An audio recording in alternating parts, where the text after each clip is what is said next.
Welcome to our Turing-Roche Knowledge Share Series event.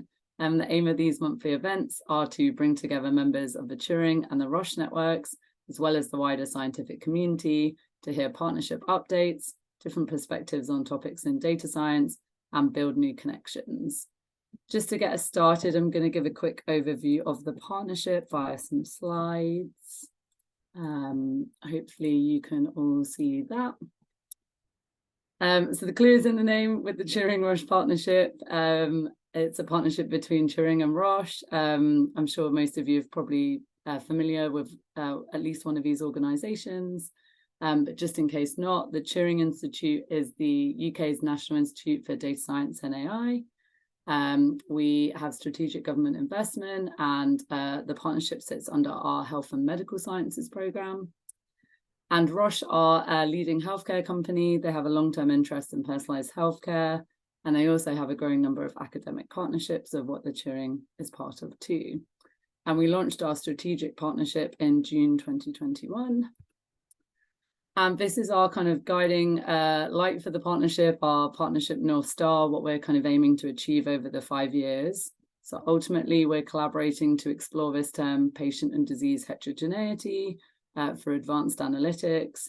So simply why patients respond differently to treatment and why diseases manifest in different ways in different people. Obviously, this is quite broad, so we're tackling this through a stepwise iterative manner, which you can see illustrated on the right-hand side, with a main focus on developing methodology and focusing on different research themes such as structured missingness, predictive modeling, and multimodal data integration. And you can find out more about our research and the partnership in general on our webpage, which is on the Turing website and is linked at the bottom there. Our core partnership team is pictured here with representatives from Turing and Roche. We've expanded out the partnership team with researchers we have funded, Turing Enrichment students we've taken on, and also our community scholars cohort. Again, you can find out more about this on our webpage. And also a key part of the partnership is the wider connections and collaborations we want to build. So it's really critical for us to be running events like this to get you all involved. Our theme today is this very broad theme of diversifying health research. And our two speakers will be helping us to explore kind of two sides under this theme. So diversity at the kind of data level, and also the level of diversity in which voices are included in health research.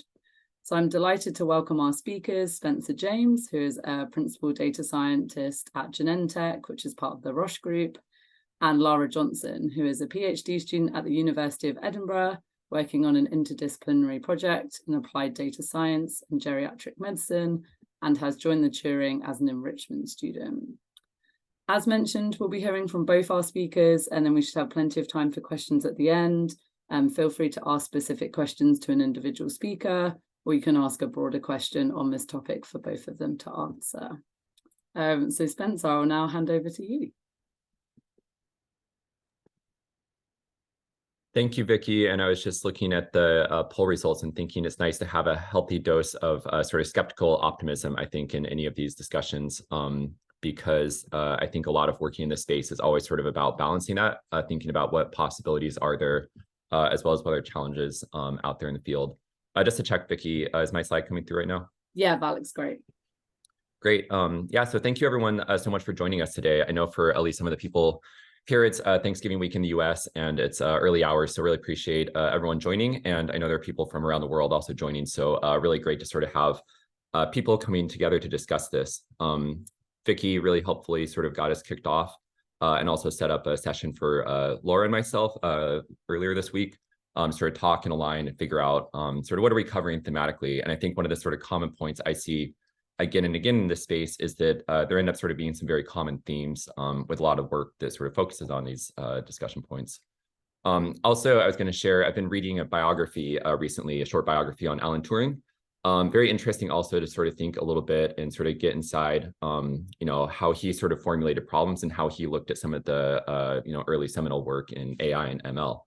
I think one of the really common points that comes from that is, again, kind of comes down to this sort of theme of distilling all this complexity, all these challenges we face in working in this space with sort of some common points that pertain not only the technical aspect of biomedical research, but also sort of, fundamentally, what are we trying to bring into society? What are we trying to do with, all the researchers and people and sort of resources that are focused in this space right now? So with that, I'll be presenting on R index, which is a novel standardized metric for measuring this concept of representativeness in clinical trials. Thank you, Vicky, for the introduction. So at Genentech, I sit with the Health Equity Population Science Group, as well as product development. And essentially where we sort of focus our efforts is looking at all the different ways that we can use data, frameworks, interesting statistical methods, many other resources to solve problems that are sort of at the forefront, personalized healthcare and advancing precision medicine at Roche and Genentech, also with our academic partners around the world. So to get us started, just to sort of frame the frame what we're discussing here today, it almost goes without saying that inclusive research measuring representativeness are priorities. It's something that, as I'll show in this presentation, comes up again and again, many different settings, many different places around the world. Fundamentally, point being, though, that clinical trials and sort of all the biomedical research that goes along with them is very important for it to be representative of the population afflicted with or at risk for the condition of interest. So we'll start with that, but then the almost immediate question that people, especially working in the data science space or epi space, will say is, well, how do you measure this? And it quickly becomes a big challenge because when we think about human diversity and what we mean by representativeness, we can quickly think about many different sort of considerations pertaining to genomics, ancestry, race, ethnicity, sex, gender, their intersections, and many other variables that we could discuss today. So that said, with this concept, it's very important for us to also think, how do we measure this concept of representativeness? This becomes relevant for topics around how do we benchmark it over time? How do we compare, track between over time and across different settings? How do you think about it in different disease areas where there are going to be different factors that sort of are sort of pertinent to concepts of representativeness, and many other topics we could get into. So that said, it is sort of surprising in some sense to think that a standardized metric for measuring this concept of representativeness in this setting does not seem to exist. Different proxies for it, different methods, also worth sort of deep dive into sort of the current landscape. But at a high level, it's at minimum not something that we commonly report when we look at clinical trials and sort of some of the variables and frameworks around which we're trying to strive for representativeness.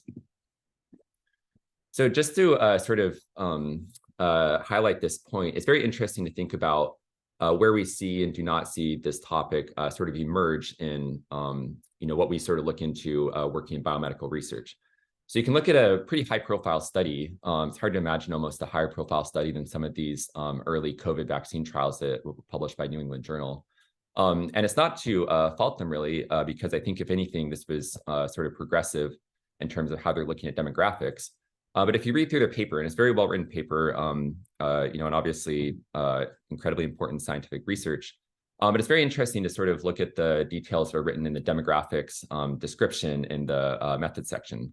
So fundamentally looking at some US demographics and citing some statistics, but I'd say that anyone who looks at this could kind of immediately ask some questions. First, how are we defining this concept of being generally representative? How do we define it, measure it, and benchmark it? And this other question, what about sort of the baseline population data? When we say this is representative, what are we indexing to that to? Is it census? Is it coming from real world data, some reference data source? Many other questions we could kind of get into on that topic. And then the third is which frameworks, in this example for race and ethnicity, but you can think about other variables, are being used to make this assertion. So again, people who work in epi data science, pretty familiar with these questions. But I think that, for sort of popular awareness, it's important just to think about, there may be multiple different frameworks, and there's probably different settings where one versus another could make sense. So thinking about that just within the US is itself pretty challenging, but then we can quickly also zoom out and think about this across the globe. And again, this is focused more on these concepts around race and ethnicity, but the sort of question really pertains to a lot of different variables we think about in this space. So this is a very interesting document. It essentially walks through all the different ontologies from OECD countries, and it explains how they collect information that pertains to race, ethnicity, and ancestry. And if you browse through it, the sort of main thing that it conveys is that there's just a ton of variation. So you think country by country, in the US, we might sort of look at our demographic frameworks as being important. But if you go up to Health Canada and sort of see how they're looking at it, they're going to be using different frameworks, different data standards, different data collection processes and otherwise. So I guess point being that it's very important as we sort of think about what does inclusive research mean, what does representative research mean, it's something that cannot always just be looked at locally. We have to think both locally and globally to really meaningfully advance what we're trying to do in this space.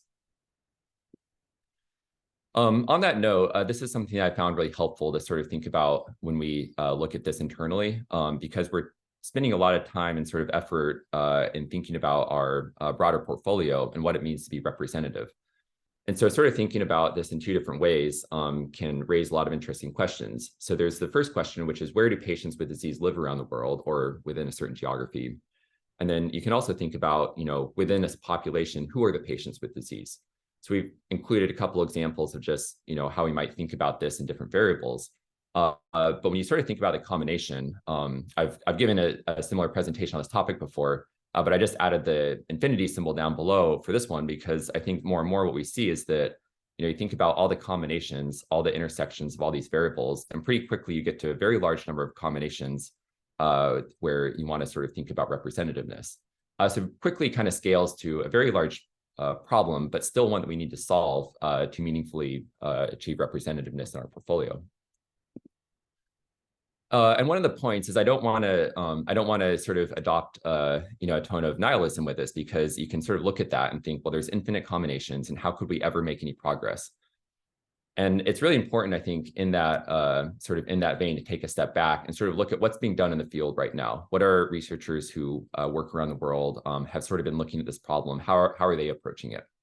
And to that end, there is a lot of sort of helpful guidance, and it's very helpful to sort of look through some of this, some literature that's published, as well as resources like country statistical handbooks and other things like that sort of convey this is how we collect information on this topic in Brazil versus in the UK versus in the US versus elsewhere.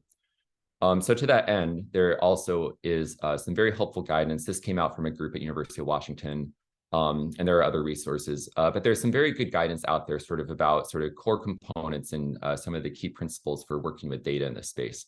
I do think it's important and sort of relevant for all of us, kind of working on these problems to think about sort of what are the standards, what are sort of the common approaches and sort of existing ways that people work with this data. How can we use that, harmonize it, and then sort of expand what we're doing? So this is a slide I sometimes use just to introduce the concept of ontologies. And it's probably, I think a lot of people working here in data science probably somewhat familiar with the concept. But it's sort of a point I include in that discussion around, we're thinking about representativeness. You can probably kind of meaningfully show that there are a huge number of combinations when we think about all the sort of considerations around geography, demography, and other variables. And so it's helpful also to think about, well, how do we structure this information? Recognizing that structured data frameworks, ontologies, almost by definition have limitations, but recognizing that and recognizing that many of these structured data frameworks are de facto sort of in use in many different places we do research, important to sort of recognize what they are and sort of recognize them also as being an instrument that we can use to progress what we're trying to do in inclusive research.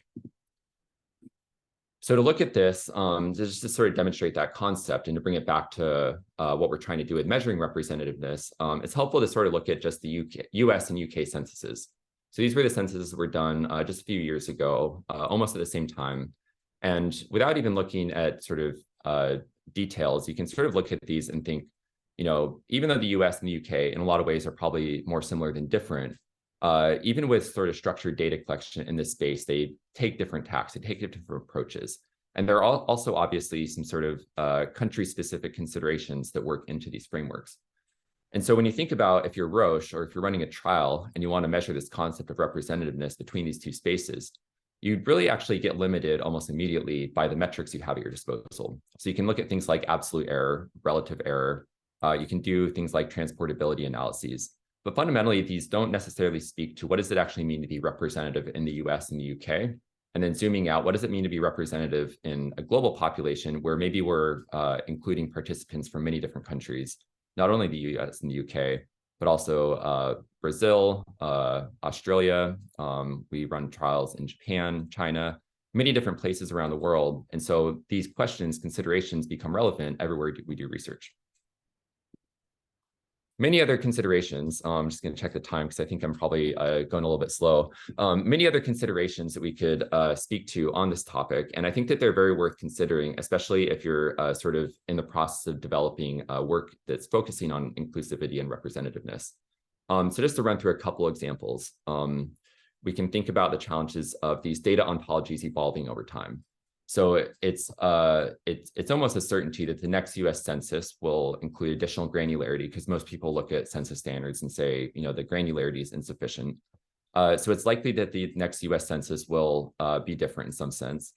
And so, even anticipating that, you can think about if we're looking at a clinical study we're doing today and it looks representative, what about when we change the framework we're using to assess that? How do you look at how representative this trial was, and then look at a different one 10, 15 years from now and assess, are we making progress? We expect these data ontologies to change over time, so we need to anticipate it and be prepared to measure progress even with that consideration. Next sort of large bullet point is variation in barriers and risk factors. So when we think about what we're trying to do inclusive research-wise, fundamentally it means that when we do a trial, we want the trial, trial participants to look as similar as possible to the population with disease. So this becomes very relevant when we think about all the different diseases that might be in, undergoing research and development just at Roche, let alone many other companies around the world. And so when you think about, the differences between not only geographies, so the health disparities we experience in the US are different in many ways than other countries around the world. And then you can also think about it in terms of disease area. So looking at a representative COVID trial is fundamentally a different problem than a non-small cell lung cancer trial, especially when you layer in the differences in geography. So, just to sort of double click on this for a second, we can think about a disease like COVID that at least a few years ago, virtually everyone in the world was susceptible to, versus a disease like non-small cell lung carcinoma, where there are well-known risk factors. There are barriers to care, barriers to even getting screened and diagnosed. All these other considerations. You can even think about details of medical care. Some of our trials might specifically look at patients who have already received surgery. And so you have to sort of think about all these different factors and sort of how they affect the population with the disease and how we measure and assess that and ensure that the research we're doing represents that population. And then final third large bullet point at the bottom is just the factor that the point that we're rapidly incorporating kind of contemporary standards and expertise across these different settings. So demographics, sociology, population health, and biopharmaceutical research, which historically has been very driven by sort of earlier stage research, more bench type research. And so layering in these additional sort of fields is also a process of sort of rapidly merging, what traditionally have been different disciplines into sort of one. So this becomes very relevant for thinking about expanding the concept of representativeness beyond what we're looking at right now, which often focuses on race, ethnicity, sex, and gender, maybe genomic ancestry, but we can really think more broadly about this. And this is also just a point that this is also what Lara is going to get into with her presentation a bit, not to speak for her, but just sort of looking at what do we mean by representative and inclusive research beyond these frameworks and really thinking about it more broadly across the whole population. So with all those challenges, I know I've been talking about, all the challenges we face in this space, challenges of structured data, known data biases, all this complexity in terms of geography, demography, disease area considerations, the underlying epi, go on and on. But it comes back to the point that with all this, with all this challenge, all this complexity, all this sensitivity, working in this space is still imperative from all standpoints, right? So we can look at it, I think, first and foremost, it's a moral imperative to say, we're doing treatment in different diseases. We want to ensure that there's equitable treatment benefits across all global populations with that disease. There's scientific imperative. Fundamentally, this means good sampling, good study design, where we ensure that the way we're enrolling patients represents the full population. And then importantly, there's also increasing a regulatory imperative. So this has first come from the US FDA. And I think that's one of the reasons that inclusive research, at least in its current formulation, is sort of focused a lot on FDA stakeholders and thinking about how do we sort of consider representativeness in US population with US frameworks and demographics. But increasingly, it goes almost without saying that this is becoming more and more focused around the world. So even outside the US and FDA, I think we're starting to, sort of acknowledge and realize we have to think about this, not just in the US population, but, really everywhere we're doing research and everywhere where patients might benefit from our treatments. So the good news with that is that with it being important, there's a huge amount of focus on it. I really can't emphasize that enough. I think a few years ago, if it was something that you occasionally saw an article pop up about, I think almost on a daily basis, just browsing around, sort of work discussion in the space, there's articles, in scientific literature, more, popular journalism, many different platforms that advocate and sort of explore this topic. So very much in the spotlight, huge amount of advocacy and work sort of, providing some wins at our backs with how we sort of socialize and roll this out at Roche and elsewhere. And so it's a good time. I think I say that as saying, it's sort of a good time to be focusing on this and be thinking about taking all the energy that's being poured into this space and really thinking, what can we do with this? How can we really make a substantive change right now? So it comes back to this point, though, right? So much importance. It's very complex, but we still are. We're still not really sort of measuring what this concept is. And this is really, I was sharing with Vicky before. This is really a huge bummer for me because we have this paper that's in development. And I was really hoping I could show derivation and sort of spend a lot of time in this presentation focusing on this. Because what we've done is we've derived a formula R index, which basically looks at sort of how we think about the error distributions between trial that we're enrolling and what the baseline population is with disease. And how do we approximate that and sort of use it as a standardized metric to compare across different time, space, setting, disease area, et cetera. So unfortunately, paper is still in the process of being published. So I can't put it up here right now. But what I'm hoping to do actually is come back in about 6 months or something, or a few months from now, present again, and maybe as even as a coffee chat or something like that. And share the article in advance so people can think through the math, think through the derivation, and then we can have a discussion about sort of methods, measuring uncertainty, and many other aspects. So needless to say, though, this measure, R index, is very helpful as a proxy for this concept of representativeness. There's a whole other topic of how do you validate it? How do you assess, is this the right metric for the job? I think that's also a very interesting methodological conversation. And fundamentally, what it takes is sort of looking at what is our measured efficacy? What do we think might happen in the real world? And does this meaningfully predict what that gap is? So many different ways we can explore this. I'm very excited to have another conversation about it. And I'm disappointed I can't share, all the most sort of interesting parts about it today. But as I was sharing with Vicky, I think that in a lot of ways, the more interesting conversation is also just kind of framing, why do we need this? So I'm going to end with the last couple of slides, sort of focusing on what is the data that we use to feed into this. Because working in this space, there's one question you should always be asking is, where does the data come from? Have we accounted for bias? Are we measuring uncertainty? How do we account for things like underreporting, misclassification? So to that end, we invest a lot of time and energy in sort of making sure that we're using the best possible data for the job. So on a global basis, this is data from a publication, Lancet Respiratory Medicine, a couple of years ago. These are from some of my former colleagues at Institute for Health Metrics and Evaluation who published the Global Burden of Disease study. And so essentially, this is one data source we can use to sort of look at a high level, where are there lung cancer patients around the world? How can we use that to not only look at a snapshot in time, like you see on the left, but also understand sort of how the dynamics are changing in the world around us due to longstanding temporal variation in risk factors, diagnosis rates, different factors like competing mortality risks. So there's a lot that goes into these types of studies. But at the end of the day, for us sort of looking at how we develop inclusive research, we have to think not just about sort of what does the world look like right here, right now, but also, where are we going? Increasing rates of lung cancer in some places, but not others. Historically, men had higher rates of lung cancer, but increasingly trends have been going down for men, but going up for women. So we have to think about inclusive research, not just in terms of geography, but also sex and gender, and many other points that we could get into. So on the US side, we can look at that, or on the global side, we can look at that. And in the US, this is really where we zoom into demographic detail. So again, data is everything in this space. So in this setting, working with data from SEER and NPCR cancer registry data. And this is where, instead of looking at it purely geographically, we're also layering in these variables in terms of demographics. So what we're showing here is for, again, non-small cell lung carcinoma, data for Black race, Hispanic ethnicity in the US by county level. And we could do this similarly for other demographic groups that are included in the US Census, so Asian and Pacific Islander, as well as American Indian, Alaska Native. So many different ways we can look at this.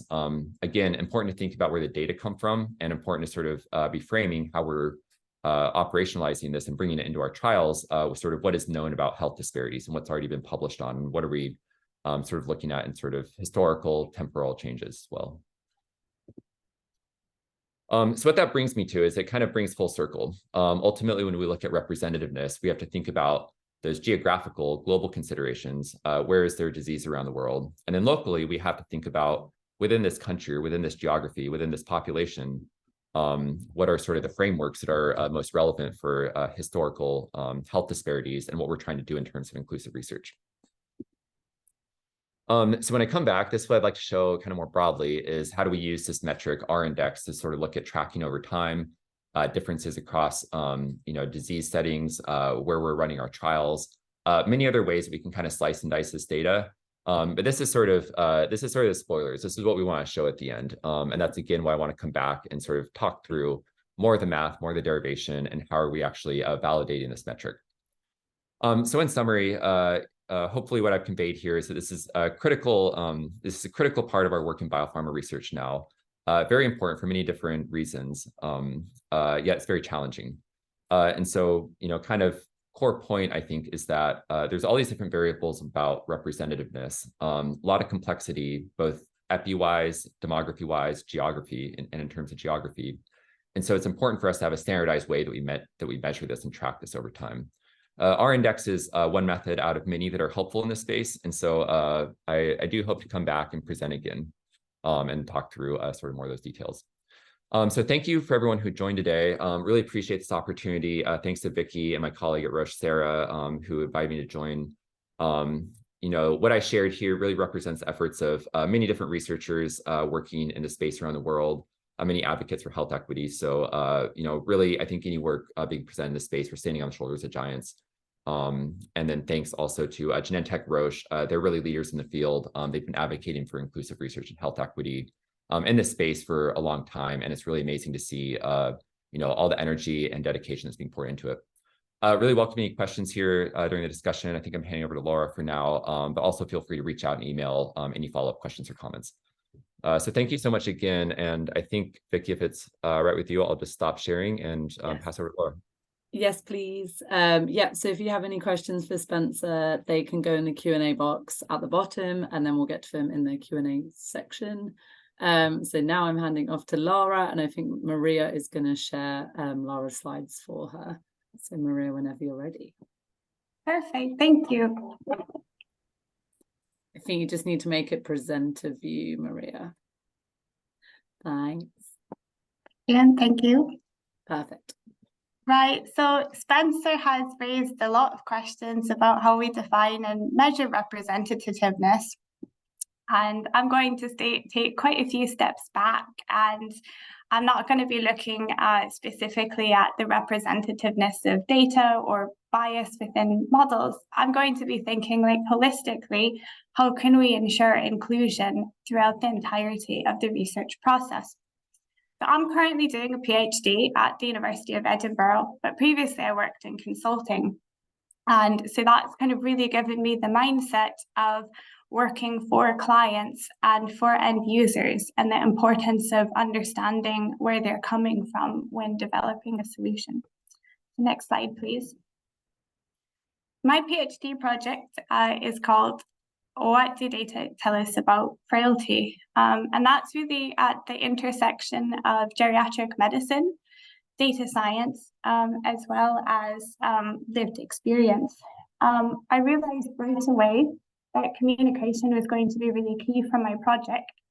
It always is for interdisciplinary projects, But I also realized, given the specific topic of my project, it was going to be especially challenging. I'd have to be communicating like technical concepts to, in data science, to medical people, medical concepts to data science people. And then how do we ensure that all of this research matters? So I think bringing the patient experience into that is really important as well. Next slide, please.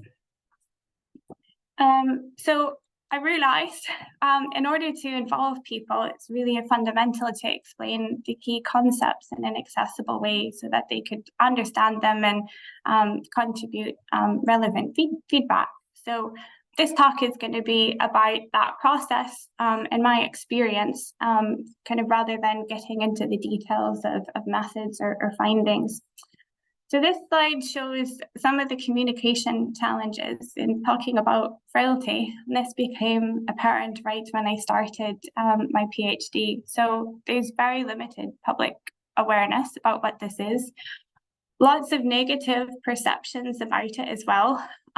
If you look at what someone thinks it is, and then you kind of compare that to what a medical person thinks that is, there's often a very low correlation. And here's an image of kind of a word cloud that kind of shows a lot of the words that come to mind among older people and informer carers. So I realized right away this was going to be really difficult when trying to speak to patients and kind of also, you know, non-medical data science people about my project. So I wanted to tackle that head on. Next slide, please. So how was I going to go about that?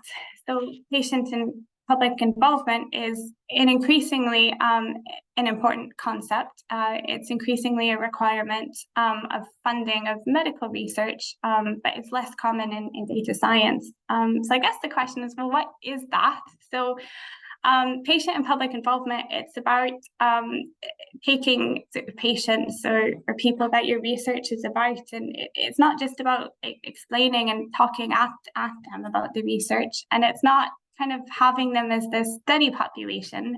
That's kind of part of your methods and actual research, but it's actually including people with relevant lived experiences part of the research team. So next slide, please. So in terms of like the team for my project, well, I'm the PhD student, really driving things forward. I have a few supervisors. So one of them is a data scientist by training, so he's great for all the maths behind this. I also work with a geriatrician and an academic GP.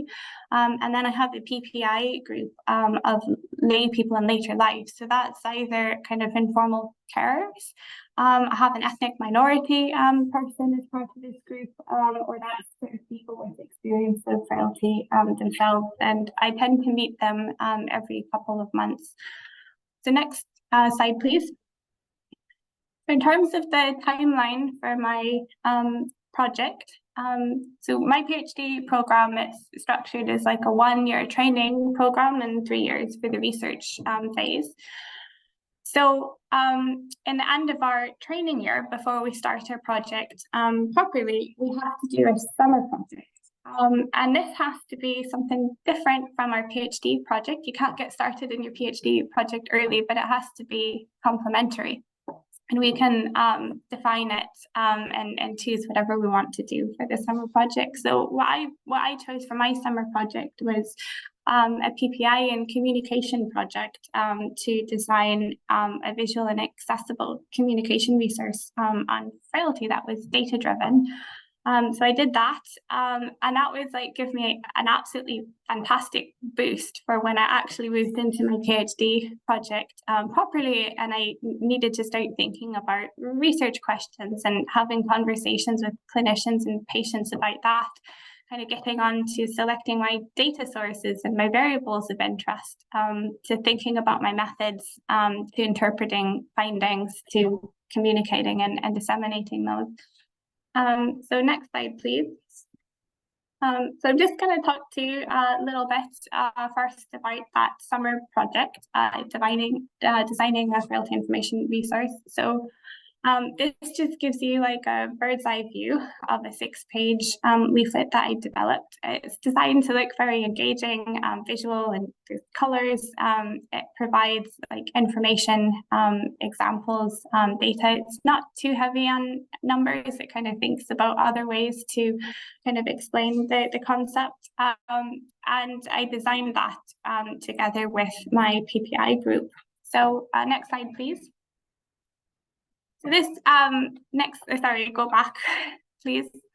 So this just presents sort of how I iterated throughout the design process to produce that leaflet, with how I started out and incorporated like PPI feedback and responded to that like at each stage in the project, from thinking about the target audience and kind of use case scenarios, to storyboarding kind of concepts and sort of testing the sequence of information, to actually exploring data and identifying key messages, and then kind of sketching ways we could present that, to checking the accessibility of language and all the visual elements, up to the final graphic design for that. So next slide, please.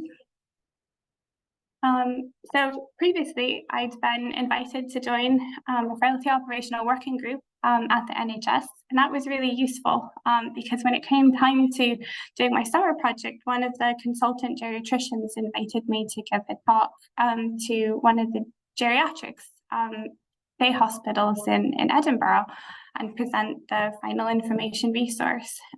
So I did that, and that was really interesting because I got to learn a lot about like the challenges that they were having in a clinical setting, communicating about frailty, both to patients, but also in their correspondence with GPs.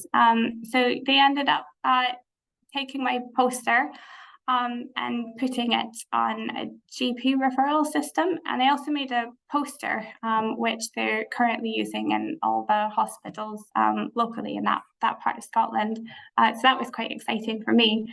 And I guess like what I learned from that experience is like, because like this leaflet addressed a real problem they had with communications, that really paved the way for making connections with a range of different healthcare people. And that was really helpful in terms of getting relationships in place as I headed into my PhD project. So I'm going to talk about that next. Next slide, please. So with this, I'm going to kind of give a broad overview of my PhD project, and I'm not going to get into all the detail of the literature or the methods, but I'm just going to give a broad overview of the main concepts and what I'm trying to do. So, one of the ways you can think about frailty is it's a state of increased vulnerability to adverse health outcomes in later life. And a common approach for measuring that is by counting like the number of health problems that someone has. So you can think about each health problem as maybe a heavy rock that someone gives you to carry, and it's hard enough holding one rock, but then imagine you get another rock and another rock and another rock. Suddenly it becomes really burdensome to be kind of carrying all these multiple health conditions at the same time. And that puts you at kind of increased risk for things, and it also puts you kind of at reduced functioning, and you're more likely to need different levels of care. And this can all be quantified in a frailty index, and we can do that based on data that already exists in people's health records, and we just count how many diseases they have. And there's certain criteria for kind of what diseases are included in that, but that's basically how it works. So next slide, please. And so what we can do is we can gather data from electronic health records. We count how many health deficits there are out of the total one, and then we can use that to categorize patients. We can use that to make clinical decisions as to whether to offer treatment or not, or maybe to call someone in for a polypharmacy review or something. But there's some challenges with this approach. So there's a lot of heterogeneity within people at the same frailty scores, and especially there's some quite strong sex differences between men and women. So next slide, please. So my idea for my PhD project was to see, can we take a data-driven approach to that? Can we look at patterns in the data to identify subtypes of frailty? Can we relate these patterns to individual characteristics, demographic information, and can we relate these to outcomes? And does this make sense to patients and clinicians? So the idea with this is that it takes a view that's more expansive than a single health condition, and it's important for linking across different specialties. So next slide, please. So kind of some of the feedback I had from my PPI group was the importance of viewing frailty holistically. So it's more than just a medical issue.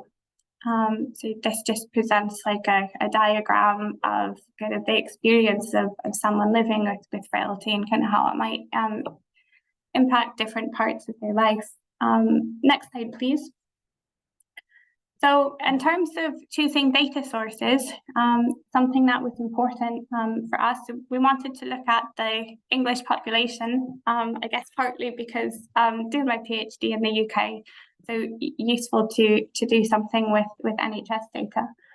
But there's multiple options in terms of data sources available for looking at these patterns. So because we wanted to look at frailty more holistically, we decided to look at some survey data. So we have the English longitudinal study of aging. That has really rich info on socio-demographic information as well as activities of daily living. It's quite easy to access and very manageable to work with.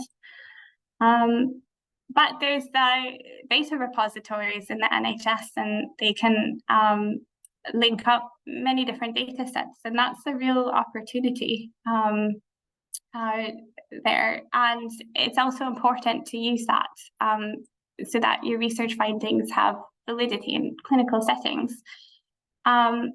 And we have like near complete population coverage for those areas, so you don't have the same sampling considerations as when working with survey data, but it's quite messy and large. So kind of the idea we came up with is we wanted to go do the analysis in both data sets, and kind of that's also interesting in terms of replication. Is it finding similar sort of patterns, and also what are the differences? So my health records, I have 3.5 million patients aged over 50. I have 10 years of records, and that compares to about 10,000 people per year for my survey data set, and they're also aged over 50, so kind of comparable populations but different types of information. And I got PPI input on the detailed protocol that I had to write to get access to all of this, these health records. So next slide, please. I think I'm going to just skim over this looking at time, but this just highlights there's kind of 3 main areas I'm looking at in terms of individual characteristics, health deficits, and adverse outcomes, and kind of thinking about how this is different than just looking at long-term mobility. Going on, please, next slide. So kind of we also had to select the different variables of interest. I could go on a lot about this, but I think the key thing to say is that kind of in the medical literature, there's 4 outcomes that are commonly studied when looking at frailty, and that's mortality, unscheduled hospital admissions, falls, and hip fractures. Something that I took away from the PPI discussions was the importance of looking at quality of life and whether or not someone receives care. And these are indicators that we can get from the survey data. So yeah, thanks to that, because it really encouraged me to look at something that wouldn't have occurred to me otherwise. Next slide, please. So I'll just skip over this as well quickly. This just presents the study population for my survey data set. So there's about 5,000 people aged over 65 for the analysis. I was going to talk you through a bit today, but I think we're running out of time. So next slide, please. So kind of another consideration like I had in terms of making the research inclusive was about kind of making sure that my method would be interpretable and that we could examine each step of the process. So not have a black box approach like a neural network where you can take all the data and it spits out a prediction. But I wanted to have something where I could really class people into groups and also have kind of clear criteria for allocating people to a subtype or not. So next slide, please. So I ended up choosing a method called Boolean matrix factorization, which is often used in movie recommendation systems, and it's really good for picking out latent groups of deficits as well as latent groups of patients. So next slide, please, because we're getting next slide as well. So yeah, just in terms of like the model evaluation and selection with this kind of method, so there's a few different things you can look at. I just really wanted to highlight here like the importance of human judgment and all this and like the interpretability of what makes sense. So it's not just standard metrics such as accuracy, but this interpretability is really important. So next slide, please. I think I'll just like run through this, but this was just going to be sort of visualizing like the data and kind of showing here's what my data looked like with my patients and my health deficit and going on. Next slide. So yeah, so then we can break that data like apart into kind of groups of patients and factors. And next slide. And then we can get some probabilities from that to reconstruct our matrix. Next slide, please. We can reconstruct the data, and that kind of that's a good way of telling us if kind of our latent factors or kind of two other matrices are they kind of good enough? Do they do a good enough job at representing the data? So here's what it looks like, and then I have a zoom in on the next slide. So you can see how it kind of recreates a lot of the data, but it kind of misses out some of the noise. So that's kind of something I'm looking at the moment. So next slide, please. So yeah, we can think a lot about like the interpretability, like of what that means. So if we think about like the latent kind of matrix of factors that we extract, there's like different criteria that we can use to judge whether it's a good solution. We can do this for different values of the number of factors or subtypes to kind of see sort of what makes the most sense theoretically. So this is something like I've done, and I've spoken about it with like clinicians and the patients. Next slide, please. Lara, we've got just want to make sure we have some time for questions. I don't know if you want to skip to the end. 2 more minutes. Okay, cool. Next slide, please. So what we find like really quickly by looking at this is we found maybe there's 4 subtypes of frailty like according to this data, and kind of we came up with kind of names for how we'd call these different 4 subtypes. We talked a lot about kind of how these different health deficits loaded onto these different subtypes. So yeah, lots of interesting conversations there. Kind of go on, next slide please. So then we took that. We took the results from that, and then we fed that into logistic regression in order to see can we predict care needs from that. So next slide, please. And we find a 91% accuracy on our test set, but we think that this can be improved once we've addressed like some of the issue with sparse data. Next slide, please. And next slide after that. So yeah, just to recap maybe what I've learned about involving patients and clinicians, great to involve them in the research team, good to do that from day 1 or even day 0.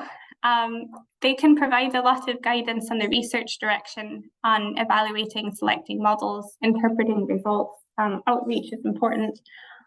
I guess stepping back though, I think, well, we talk a lot about impact in academia, and I wonder, what is that? Is that papers? Is that changing things on the ground?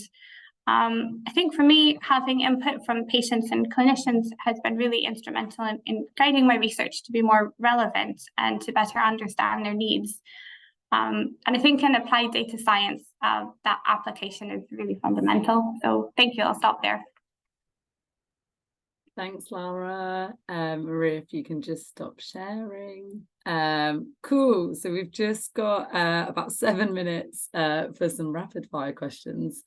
So you can raise your virtual Zoom hand if you'd like to ask your question directly, or you can pop it in the Q&A box, which you should be able to find in the bottom bar. I can see we've got one in there already, so I will kick us off with that one. So Spencer, that's a question for you about what are the barriers in kind of biopharma, life science research that are preventing you to have a more global scale? And how can researchers in the global south contribute towards more meaningful and accurate population-related research? Thanks, Vicky, and thanks, Henry, for this question. It's a super insightful question in a lot of ways, because what it really gets at is sort of how do we bridge the gap between theory and sort of practice what we want to do. And so just as it's being articulated, I think it's really important to sort of frame the question, where do we have limitations and even access these types of trials or this type of R&D? Who are our advocates and partners kind of around the world who, help not just Roche, but the broader biopharma research community advance and, push this needle in the right direction. So my take, and there are probably different perspectives on this, my personal perspective is that it's very helpful to look at that question in a health equity lens. I don't mean health equity purely in a sort of, this is something that we advocate for as, being researchers, physicians, otherwise, who sort of, believe in that this is a moral imperative. But putting it in more concrete terms, how do we measure health equity on a global basis? How do you measure agencies, organizations in the world like World Health Organization, IMF, World Bank, these really large organizations that sort of, think about how do we advance health equity on a global stage? It's helpful to look at it in their terms, their frameworks, and how do they actually measure that?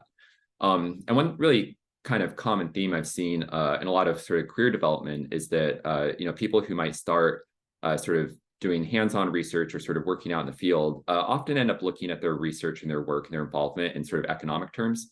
And I think what that speaks to is fundamentally health equity and inclusive research are obviously things that we really strive for in all areas of research, not just in, say, cancer therapeutic research, but even in sort of how we think about access to, primary health care, screening programs, vaccines, many different aspects of that question.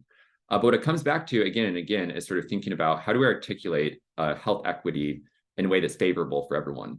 It seems obvious, right? You just think, well, of course we all want to be healthy. It's a very obvious question in a lot of ways. But when it comes to sort of how do you get those parts to align so that we have researchers, we have collaborators, we have patients from around the world who can, help us develop and design more representative trials, you end up having to kind of speak a different language in some sense. And so then it becomes a matter of saying, well, look at this huge health disparity, or look at this massive burden of disease that represents unmet need to some area of the world, wherever it is. It might be in our own backyard here in the US, or it might be somewhere halfway around the world. But understanding, what are we actually doing to measure those health disparities, and how do they connect to how we fund programs and how we advocate for improved public health policy, improved access to, all types of healthcare. It really kind of ends up coming from that operational standpoint. And so I guess what I'm saying is that, we think about solving these problems in kind of a scientific basis for sitting here as a scientist, researcher, kind of looking at what's in front of us. But on a broader level, the global engagement is kind of the much bigger problem to solve. And so I think it's a super insightful question, and it's something that everyone should be thinking about. Really kind of to summarize my answer, it's a solvable problem, but it sort of requires operating in a sort of different framework, different terms, and sort of understanding those other major sources of influence in the field. Thank you. Thanks so much, Spencer. We have got a couple of minutes for any more questions. I can't see any in the chat, but I will pose one to Lara. So I wondered, there is one for you in the chat. Good timing, Colin. Colin said, thanks for the talk and agreed PPI is rewarding to do from day one. How was the number of groups, i.e. K equals 4, discovered? Was this discovered from the data or chosen?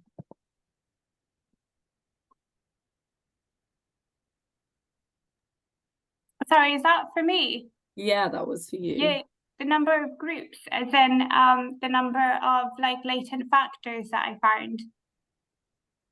I think so. Colin, I don't know if you're able to unmute and maybe give us a bit more detail.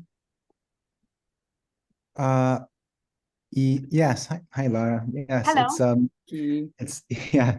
So it's kind of just trying to clarify that decision of using k = 4. So some methodologies will kind of discover what the underlying group structure is. Yes. And others won't. I mean, you just have to input the value and then allow the algorithm to kind of determine what happens to the data with that value. So it's just a question about what did you do, and did you choose 4, or was it discovered by the algorithm? Yeah, so yeah, this is I could go chapter and verse like on about this. I'm happy like to pick up maybe separately about it, but kind of what I did. So people often, like from a psychology point of view, like people have a hard time with like groups number bigger than 10. So what I did on my data with kind of all my health deficits, I looked at about 60 health deficits. And then I looked at like solutions for 1 factor, 2 factors, like all the way up to 10. And then I did different fine tuning of parameters as well. And kind of, yeah, with each of the results, you can look at, I don't know, there's some metrics like the reconstruction error that I looked at, but then I also kind of looked at, okay, what did the loadings mean from a clinical point of view? And like, do these make sense? And kind of what is also the difference in terms of predictive power for some of the outcomes, and kind of they're pretty similar for that. But that is still something that I'm kind of working on and thinking about. Cool, great, thank you. Thanks, Colin, for providing more info. I know we're at time now. We've got a couple of extra questions, but I will make sure I pose them to our speakers in the general Slack channel, so they can get those answered for you. And they're both in the Slack, so if you have any more questions, you can contact them there as well. So thank you so much to our fantastic speakers. It was great to have you both today for some really engaging talks.